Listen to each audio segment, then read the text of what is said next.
Welcome everyone to the new episode of Informal Traders and Precinct Planning.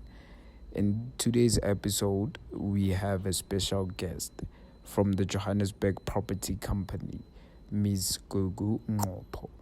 Mrs Gugu Ngoqo is the Deputy Director of the company itself. They deal more on the regulation side of informal traders. I hope all the listeners out there will enjoy today's discussion with our special guest. Thank you, everyone. Enjoy. So, kickstarting the topic, Ms. Gugu, from your point of view, what is informal trading, and who are the institutions that are responsible for this sector? Formal trading, as it is, the custodians of informal trading from the policy itself is Department of Economic Development. Management part, it's done by us. Before it was Metropolitan Trading Company, and then we were integrated to JPC. And then we also have a Department of Transport, of which where there are taxis, there are traders. Yes. So our role before JPC, we were also on the streets, managing the streets in Joburg. Yes. But now we are only based on formalized markets. For instance, Metro Mall, it's a formalized market. There are traders there. Yes. We are managing the properties. Those properties are properties of Department of Transport. But some markets belong to us because there are no taxes. For instance, Kwamaimai. Oh, okay. It's a market on its own. There are no taxes. Uval taxis, they are just doing their business in the morning during the rush hour. Okay. And then after that, the market remains the same. So, like places like Mabai are owned by the JPC? By City of Johannesburg. Or by City of Johannesburg, Yes. and then JPC manages them? Yeah. Or because they are informal They are traders? given that mandate to say manage our properties as the city. So that's how we come into informal trading. Okay. Because now I see. those properties, those tax rank, are the properties of the city. Okay, this is where they link. So it's actually Yes. like more of like different departments all together working together. Yes.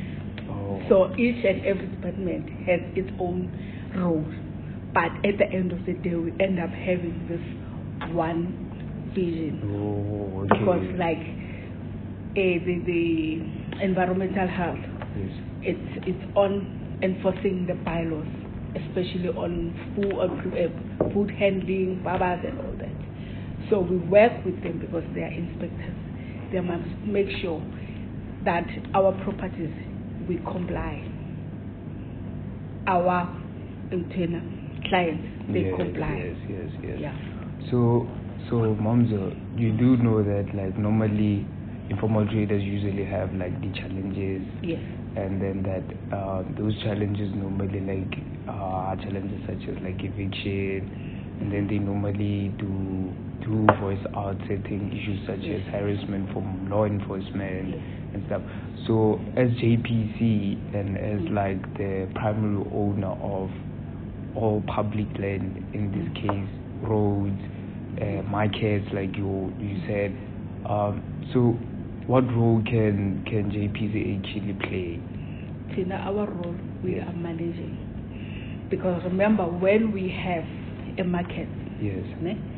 The market, we have stakeholders there.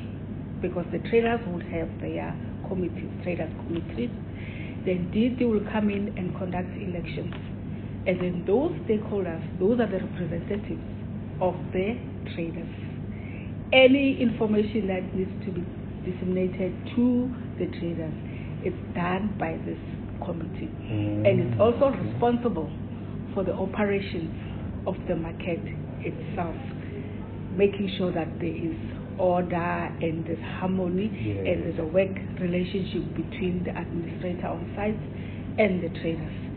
And the taxis there, they also come in because if it's a market where there are also taxi operators, yes, then those for both those lines are our stakeholders. Yes. So now, before we set up a market, JDA will ask DED to build a market for them. And then what DED normally do, they will go and conduct a survey to check how many traders are there, what are their needs, what type of stores that need to be built and all that. And then the market will be set up. After the market has been set up, before the traders would occupy, DED will conduct workshops about the policy itself. Yes. About the policy itself. We will come in and talk about the house rules. Oh, this is what you do, this is what you're not allowed to do. Okay. The do's and the don'ts. And then after, then they will say, okay, we are done. JPC, you must take over. You must manage the traders. So now that there's this new system, yes, permit system, the DED is supposed to roll out the permit system. Our role now is to manage and do the lease agreements for them. Oh, okay. Cool. No, that's because I was like looking at your questions. Yeah. But then I was under the impression that this is your guideline. Yeah, these are guiding questions so far. So based on the primary communication between traders and the City of Johannesburg is it through like or these through traders committees? Yes, and we also have the organizations that are representing the traders. Okay. For instance, like we have the One Voice, societies. So those people, they normally go to the markets and then they would ask the traders for membership to join them.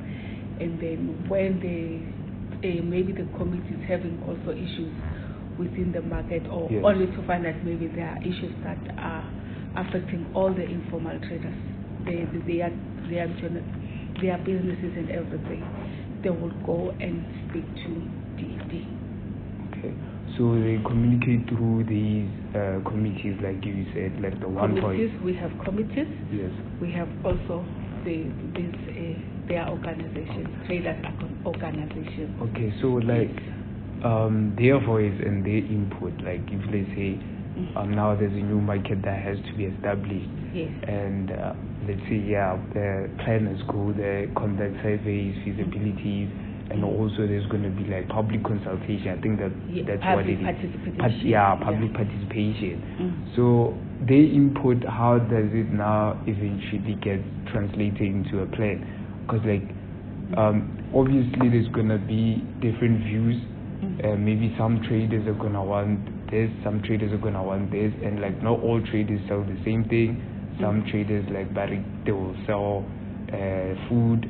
Some traders will sell clothing. Some traders will sell maybe like accessories and stuff.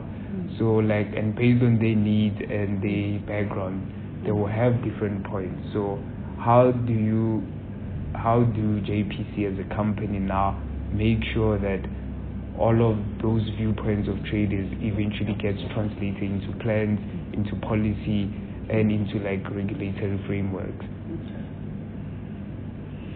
Okay.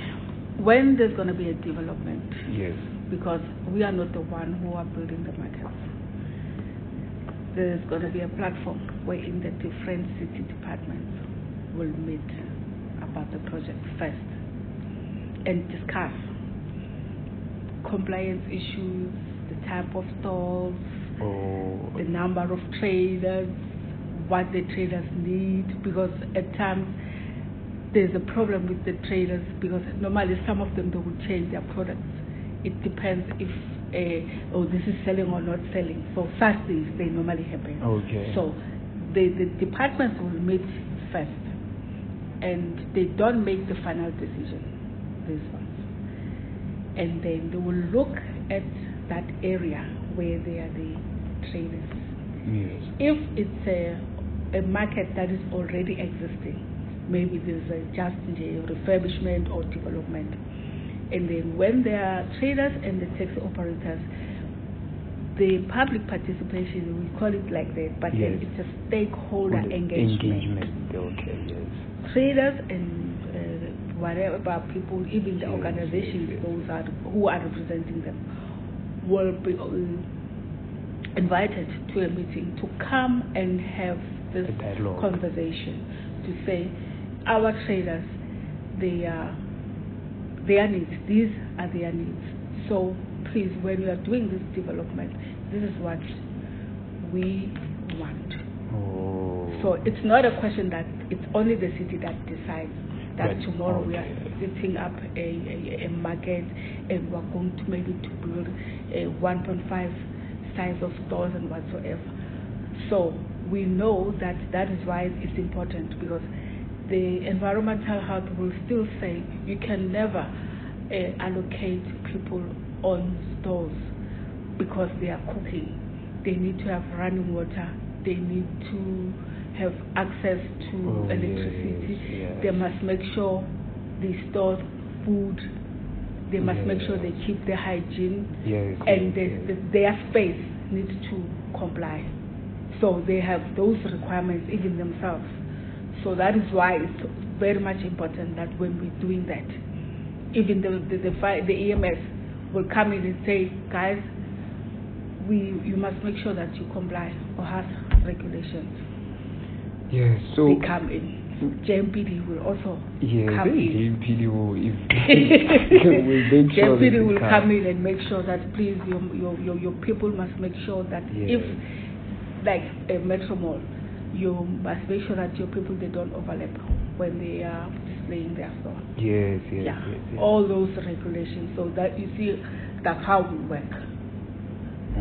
So now it's not a decision of JPC. Tina, we are also invited in some instances, or unless maybe the budget is from JPC, then we still have to follow the same process, because we can never go to a market and say, today I'm demolishing this site, I want to put a kitchen must move from left to right, whatever. No, there's supposed to be a engagement, a discussion, communication with everybody.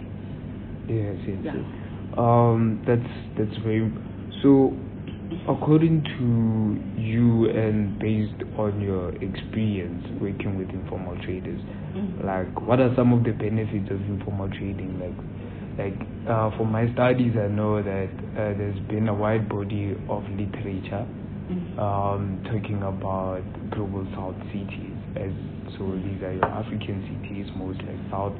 Your Latin American cities on the global South. So they say like informal trading or informal sector as a whole, this includes like your home-based workers, like your domestic workers that are normally not registered, they also considered informal, as well as your informal traders, street vendors. But in these cases, we're focusing on informal traders.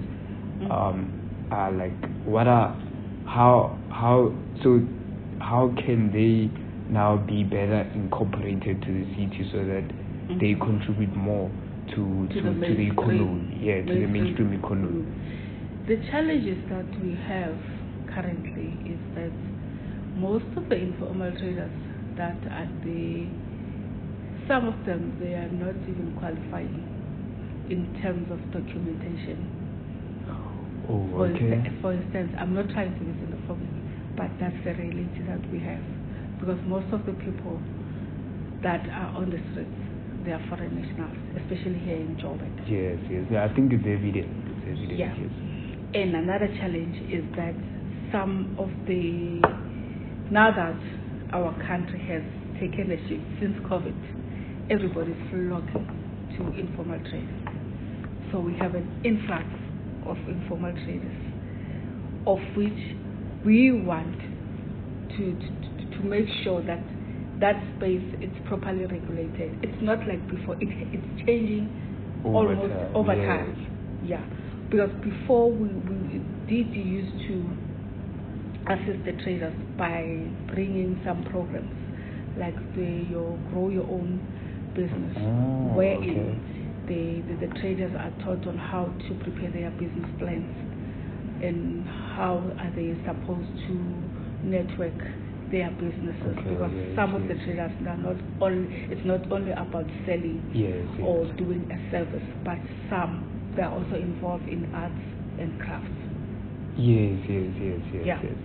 So now they tried to help a certain number. So now that, even politically it's a problem, because it's always changing. When there's this political party, then they come up with their own vision. And again, informal trading, it's not only us who are focusing on it. It's from the national level to provincial and local. Because even provincially, there are also programs that are already there, that are assisting the informal traders. So now that is why I'm saying it's not our conversation only. It also involves other people, because some traders, they benefit out of those programs, even if they are not formalized. Yeah, speaking of formalization, so how will that actually help traders? Because I know like there's some traders that actually they trade voluntarily, like it's voluntarily based. It's not like maybe circumstances led them for them to trade. Maybe it's because of the benefits that they don't pay tax, like other formal companies or other formal retail businesses out there. So how does now formalization, formalizing the informal sector, how does it contribute or help them? It does, because they also sit on our database, and they were also encouraged to start cooperatives, to form groups, because when the tenders, for instance, maybe it's construction or plumbing or whatsoever, they're able to qualify even themselves or even participate in bidding. So now that is how we were helping them to make them realize that you are not supposed to be on that level only, but you need to shift and have a better mindset. I like to tell yourself that I'm only going to be focusing on selling sweets, and that is how I'm making my living. So now this policy, as it was developed, it was developed so that we can be able to have the guidelines on how to formalize the informal traders. Because remember, we had a litigation wherein there was this Operation Clean Soup. Yes. I saw the MMC talking about it. So that the attorneys, they questioned us to say, what gives you a right to come and claim the streets of Joburg? Because the law says, if I haven't removed you from this chair within 24 hours, then you have a right to sit there. Because now, if I come here and construct a structure, then you are not removing me. After 48 hours, I will sit there.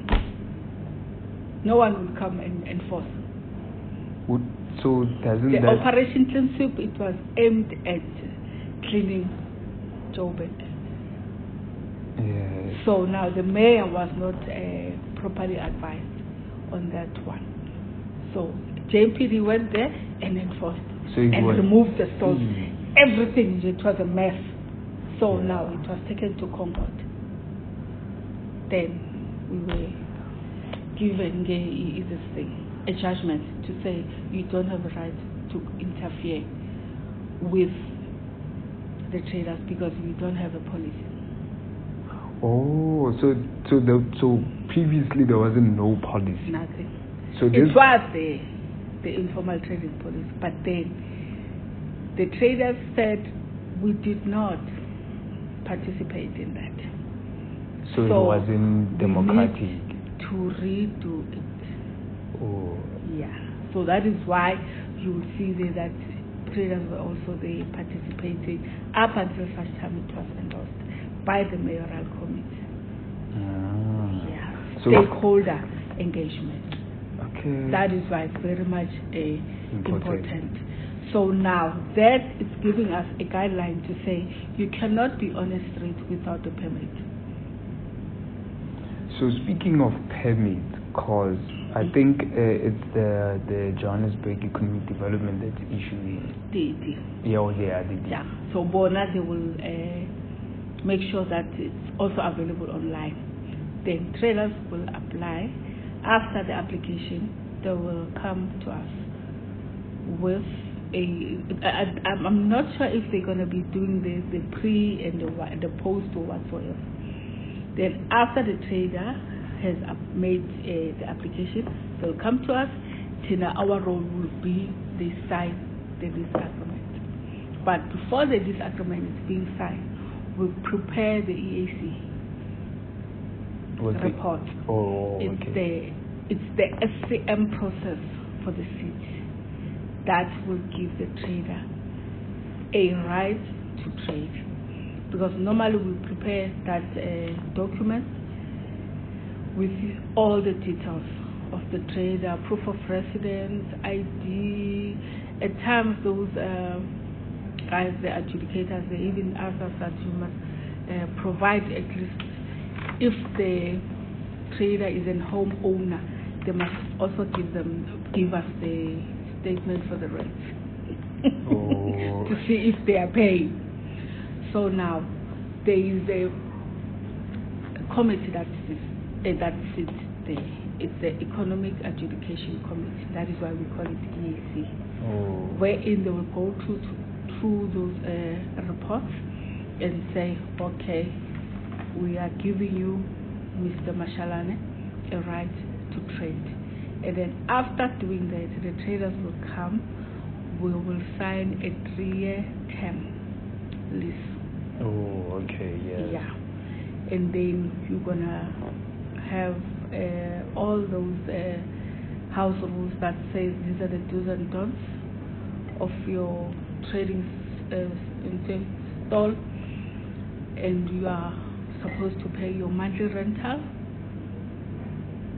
before the 7th of each and every month. That is the legal agreement. Then we also have that process of saying prior to doing all those things. Yes. We make sure that we educate our traders. That is why even now we are on those workshops of the permit system awareness. So we invite the DED, it's us, Environmental Health, and JPC. We invite traders from each and every region, and then they would come, and then they will give them the information. They also give them those policies, so that they are making them aware that street trading is regulated now. Oh yes. Yeah. I think the policies are really very informative, because I was checking on it, and I saw like it really touches on like one of the key most of the key issues that informal traders usually have. So my next question is like, so in what ways can like state planners like with regards to the recent policy, like what are some of the shortcomings or like positive impacts that this policy can actually do, or like one of its impediments? So the reason why I'm asking this question is that when I spoke to like traders trading on the street, they have like permit system. When I checked this, because it said like traders should have permits, and then I actually met with some trader, and he said like he encountered challenges because currently I think the DED doesn't issue any permit. For now. For now, yes, for now. So I think he also had like challenges in relation to applying for a permit, because he had a store that he set up, and then now I think it was somewhere in Campus Square in Auckland Park next to UJ. So, and then he never really actually managed to set up a store, because he set up the first day and think within 3 days JMPD came and just took everything out. And then he tried to explain it to them that no, the reason why is that I'm still waiting for my permit, and JMPD was like, no, it's not allowed. So how can can such problems be like avoided? Yes. No, currently we haven't rolled out the permit system. Hence, that is why we are still educating our traders. So awareness is important. Yes, because you cannot go and trade anyway. That is not allowed. JMP will still come for you, because they are designated sites and places. Hence, even when you see the caravans, there's going to be a caravan during the day, the person will trade, and then after that caravan must move. You see. So now, we are still busy with that. We haven't reached that stage wherein we will say, okay, if you have a permit, you can be, maybe like, for instance, maybe we have let's say we agree with the Joburg market that they say, okay, because you are always buying from that market, you will maybe get discounts because you have the permit. So for now, the permit system is not yet in place, but it will benefit you, because now that you have your permit, no one will come and harass you, and you are at the right place. You are a formal registered trader. But still, we're still going to be faced others. It's not going to benefit them, because they don't have the proper documents. If you are an asylum seeker, it only lasts for 1 year, the paper that they have, and officially sacrament, it's 3 years.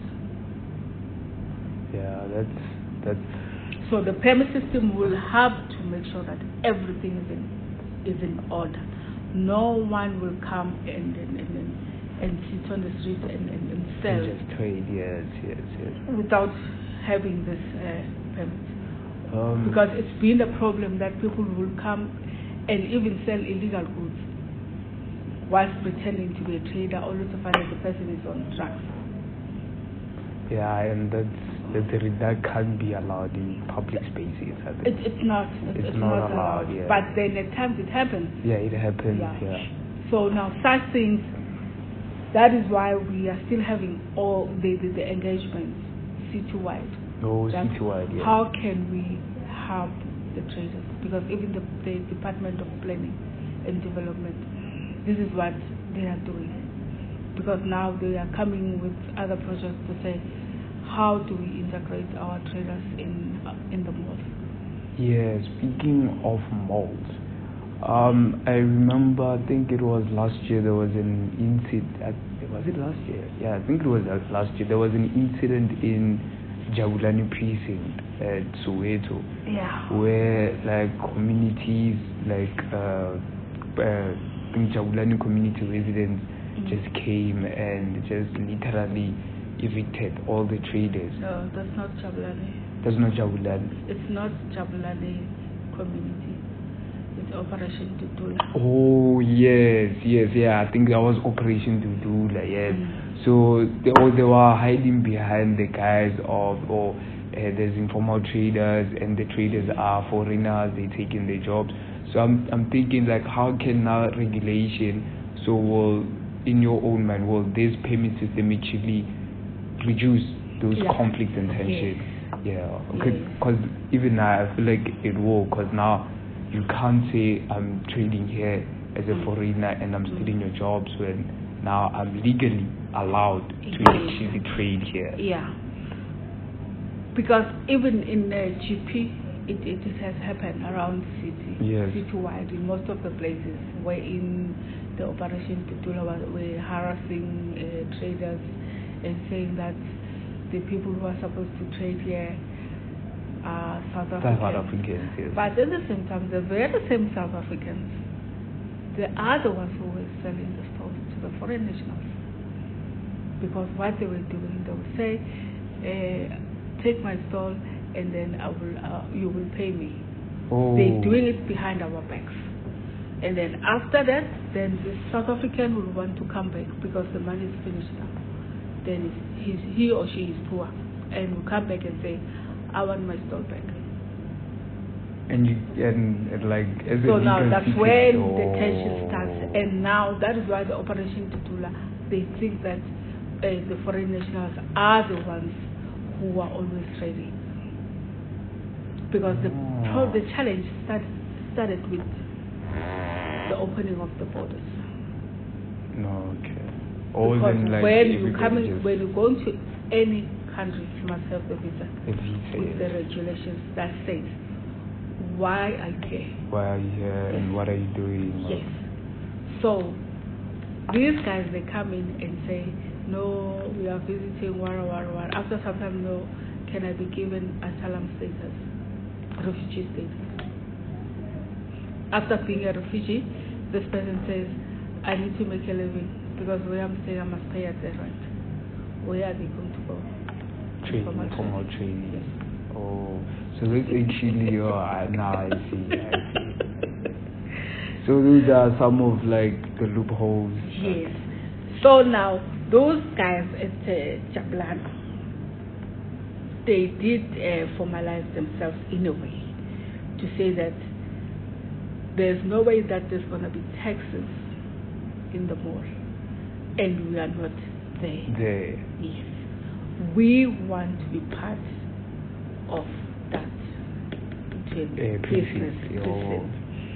So now they organize themselves. They did even went there to say no, formalize yourself. You must make sure that you are not frustrating the passerbys and everything. Yes. Make sure the pedestrian crosses, they are free and all that.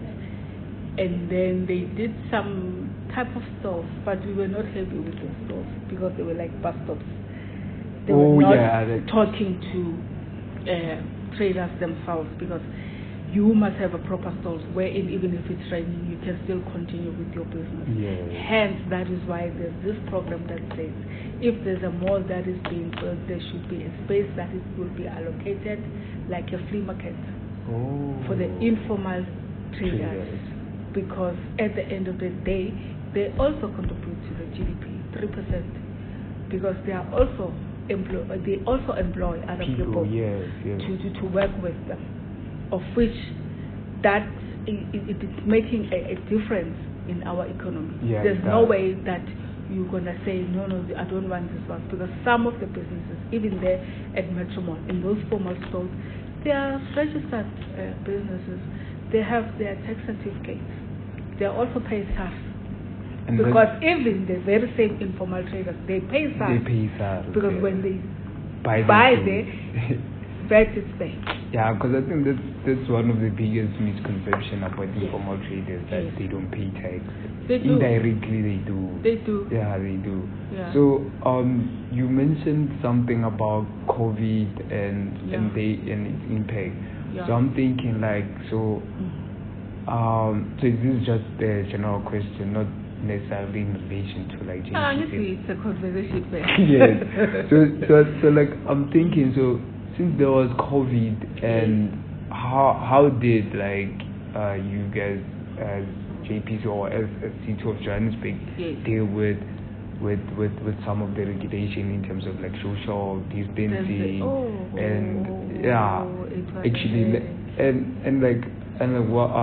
one of the things is that stat says most of informal traders are women.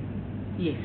So how can the city actually assist in terms of things like social protection? So I'm talking about how can now maybe women have access to things like maternity leave because I'm thinking since majority is women, and now what happens if a woman now is pregnant and needs to go to maternity leave? So what's going to happen? So how can now, from a health point of view, how can the city as well as maybe regulatory framework assist in relation to those issues, like in terms of women having access to maternity leave and stuff like that, as well as how did you guys manage the COVID situation? Because I can reckon it was a mess. Yeah. It was overwhelming because we were on lockdown, by the way, some of us, for 21 days. And during that time, some of our team, they had to start working because the requirement was that we need to deep clean all the facilities. Yes, of course. Yeah.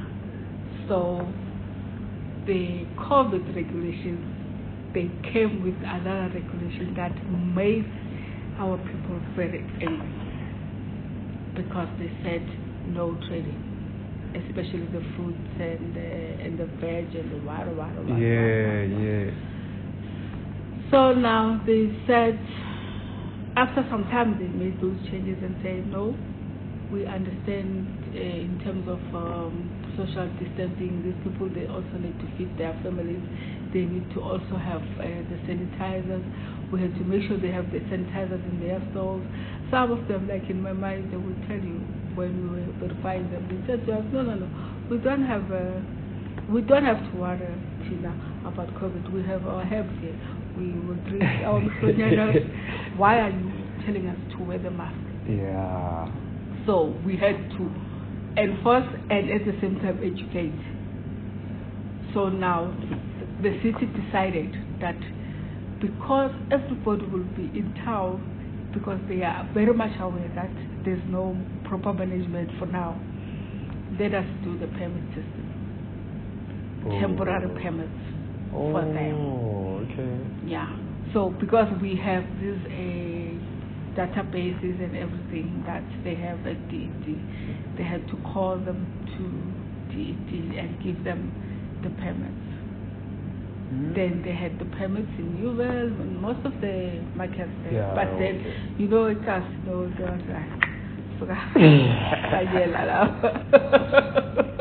there was nothing in gas. Yeah. So now we had to make sure there's proper running water all the time, because there was time when I don't know what was happening. The Joburg water, they decided to close the water, to cut our water in Metropole, imagine, during COVID. And we had to tell them, no guys, you cannot do that. How do you do that? And we had to even speak to our traders and make sure that they also have water and they have their sanitizers when they are exchanging money. Yeah, with their clients, and telling them that they must make sure that their places are clean. They always wear their masks. So we had to put up signages in most of our facilities. But it was a trick one, this thing of COVID, because we also ended up having COVID, most of us, our team. Therefore, that inhibits the process and everything. Yeah. So now we wanted to be hands-on. We wanted to hit the ground running, but the business was unusual now because we were even scared. By the time we would forget, because we were dealing with this issue of verifying traders, and some of the traders, they did not even want to comply, to say that no, Tina, we don't care even if we are not going to die. Why this thing is killing us? But the migrants, they are on the streets, they are dead. Where do they pass? They don't wear masks. They exchanging their syringes just like that. No, if COVID is here to kill us, why is it not killing those ones first?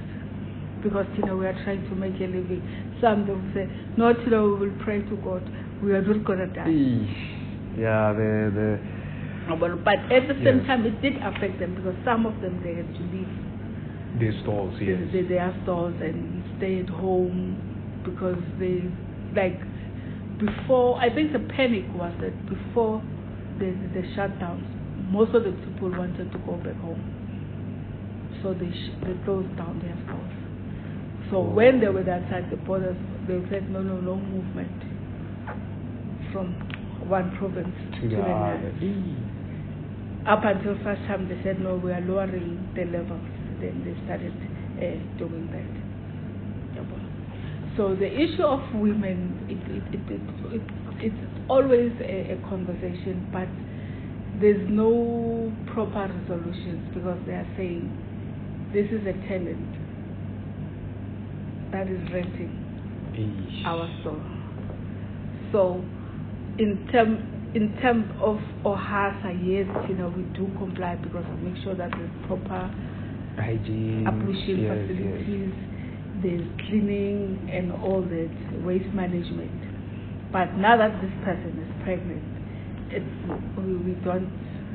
Because I'm also thinking because now if a trader is pregnant, then they make arrangements with other people. They will write letters and say, I'm giving Mr. Mashalane a right to come and trade on my behalf. Okay. So and then they will still continue with the business. With the business while they yes, because there was a time when we raised this issue, especially at Kwamaimai, wherein you'll find kids playing around.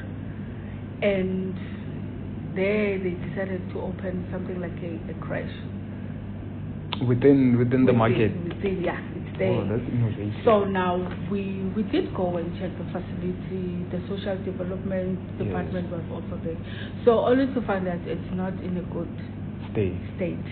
It needs to be improved and making sure that, because now you find kids in the market, they are going around, and at times I would ask the traders, why are you bringing kids here? There are so many male people who are going around, and these kids, they are vulnerable to rape and everything. So you mustn't think that this facility is meant for trading, and you as a tenant. Yeah, it's not meant for kids to be. It's not a kids' playground in a way. Yes. So hence we are still in conversation with even JPD to say you must bring more securities, because some of the traders, they trade until late. Yeah, they do. Yeah.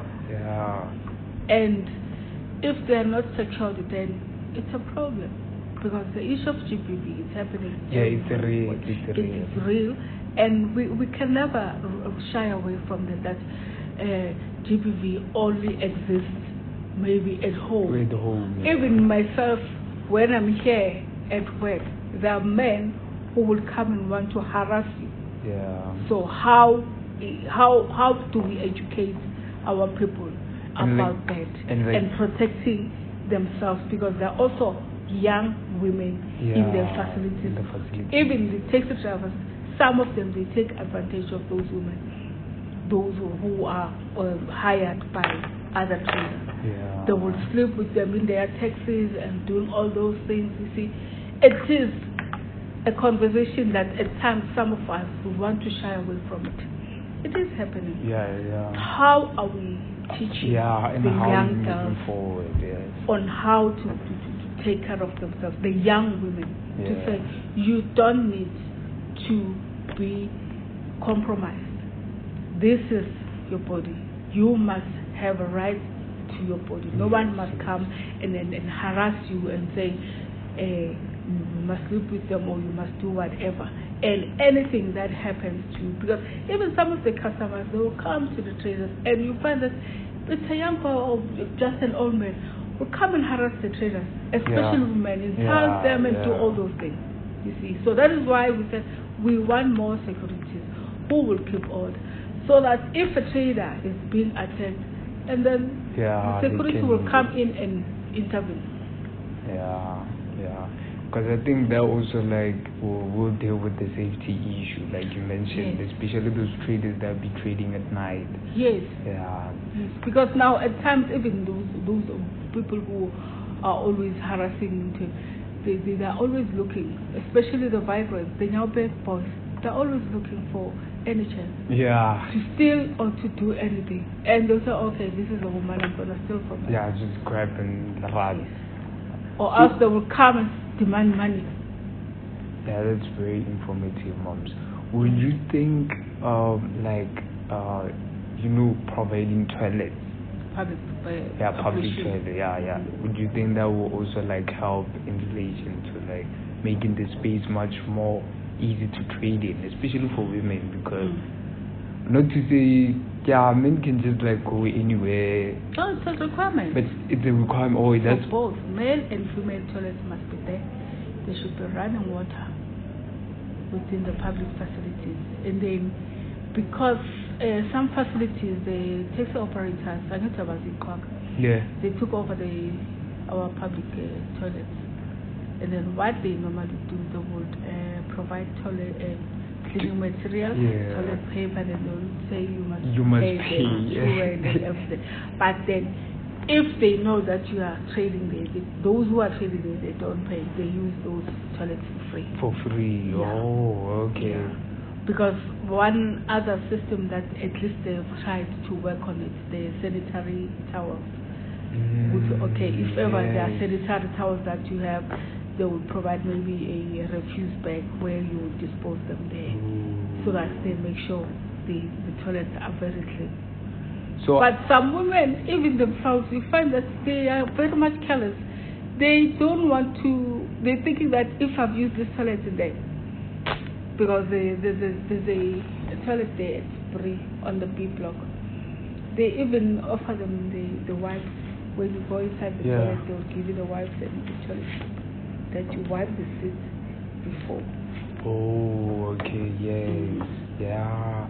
So how would there's usually traders on the street and there's traders in marketplaces, like you mentioned.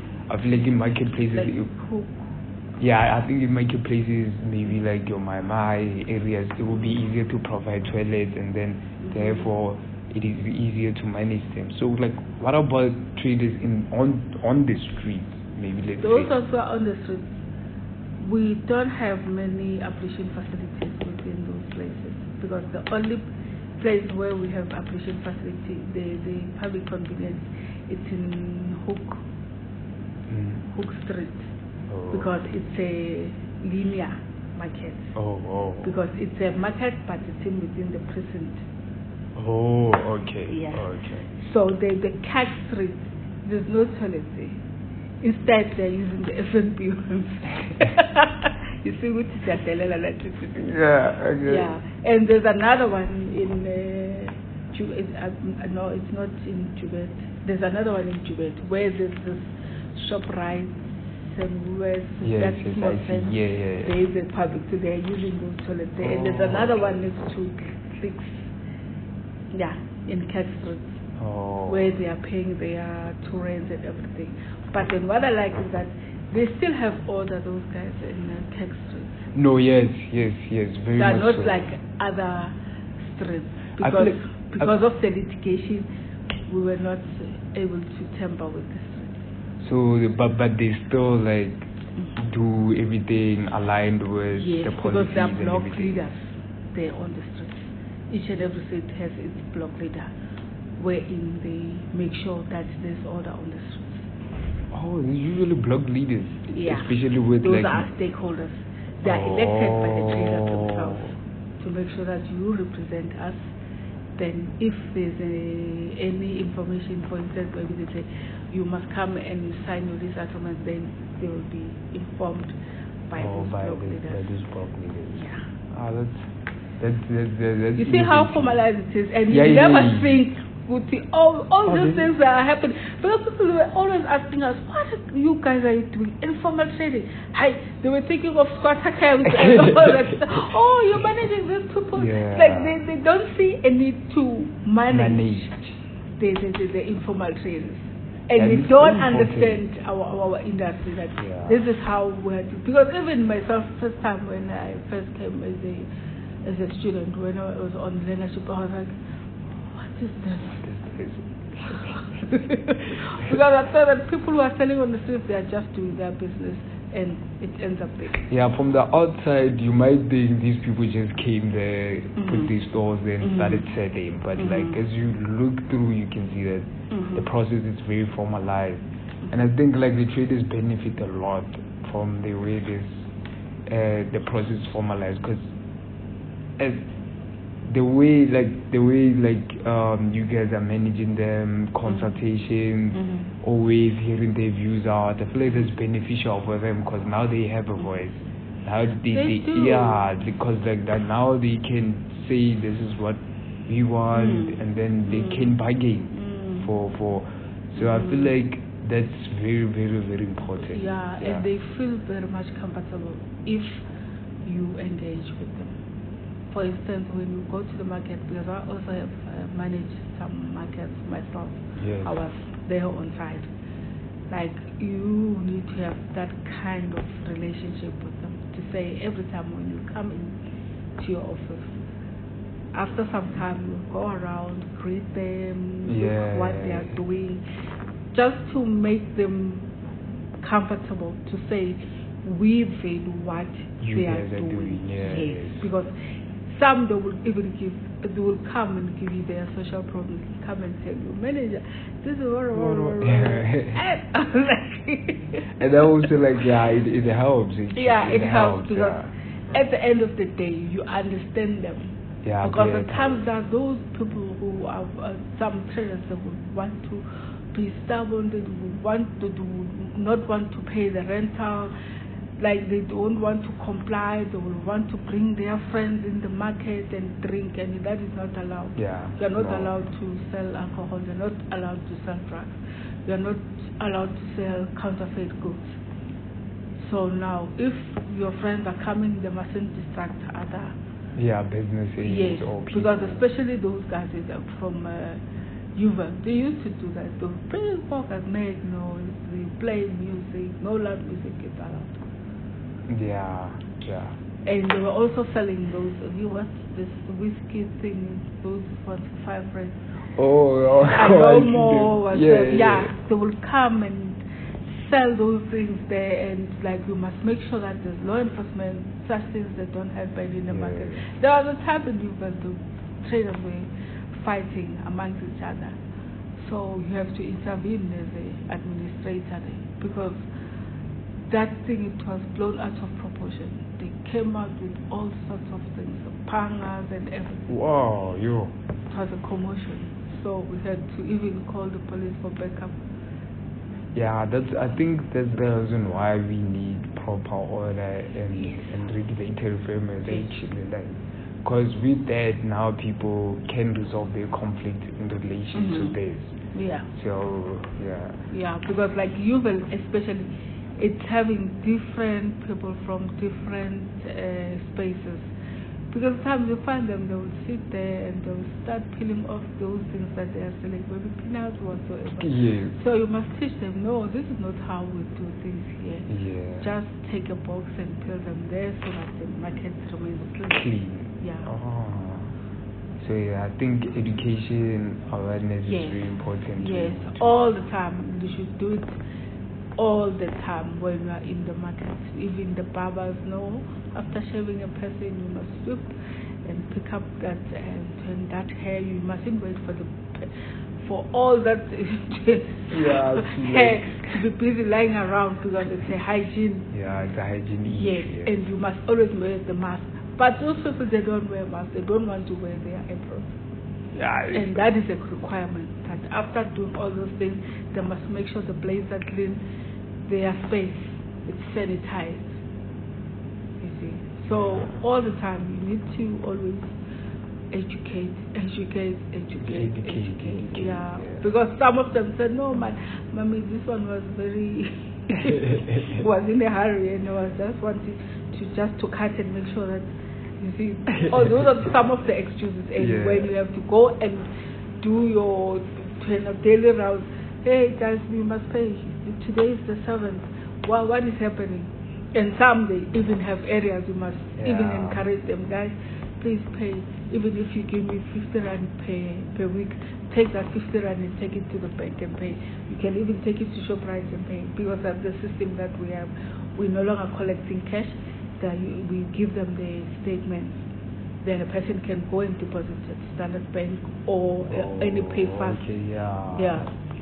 So that kind of a relationship you need to have to make them understand that this is your space.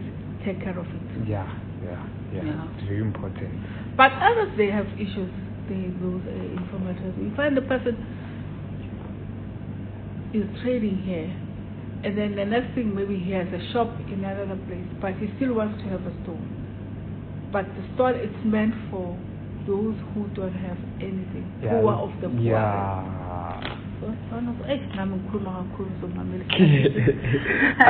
I think that's more than enough, Mostly like yeah. Well, that's it for today. Thank you for all the listeners out there, and I hope you enjoyed such an insightful, well informed discussion. To my guest, thank you for joining me, and to my listeners, please do enjoy the rest of the day.